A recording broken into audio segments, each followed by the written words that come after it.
ఒకటే చెప్తున్నాను, నేను సంపాదన కోసం రాలేదు, నేను ఒక గురువుగా వచ్చాను. కంపల్సరీ ఇచ్చిన మాటను నెరవేర్చుకుంటాను. నేను వాళ్ళకి ఇంకో మాట కూడా ఇచ్చాను, ఇక్కడ నీటి సమస్య ఉంది, వాటర్ ప్లాంట్ ఏర్పాటు చేస్తానని చెప్పాను, అది కూడా కంపల్సరీ చేస్తాను. నేను ఇచ్చిన మాట అయితే తప్పను, ఒక గురువుగా చెప్తున్నానని చెప్తున్నాను. మేజర్ సమస్యలు వచ్చేసి ఇవే సార్. కొంచెం వాటర్ ప్రాబ్లం ఉంది, చాలామందికి ఇల్లు లేవు, పింఛన్స్ లేవు, కొంచెం డ్రైనేజ్ దోమల సమస్య ఉంది, కమ్యూనిటీ హాల్ మెయిన్ సమస్య అని చెప్పారు. అవన్నీ నేను కంపల్సరీ చేస్తాను. ఇంకొకటి సీసీ రోడ్లు కొన్ని రోడ్స్లో లేవు సార్, కొన్ని రోడ్స్లో ఉన్నాయి. పిల్లలు వెళ్ళే దారిలో కూడా ఒక దగ్గర స్కూల్ పిల్లలు వెళ్ళే దారిలో సీసీ కెమెరా లేదు, అది కంపల్సరీ వేయాలి అన్నారు. నేను కంపల్సరీ వేస్తాను అని చెప్పాను.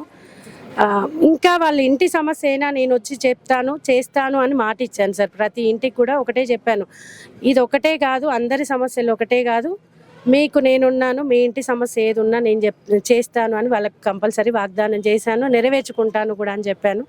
వాళ్ళు కూడా నన్ను అలానే రిసీవ్ చేసుకున్నారు సార్.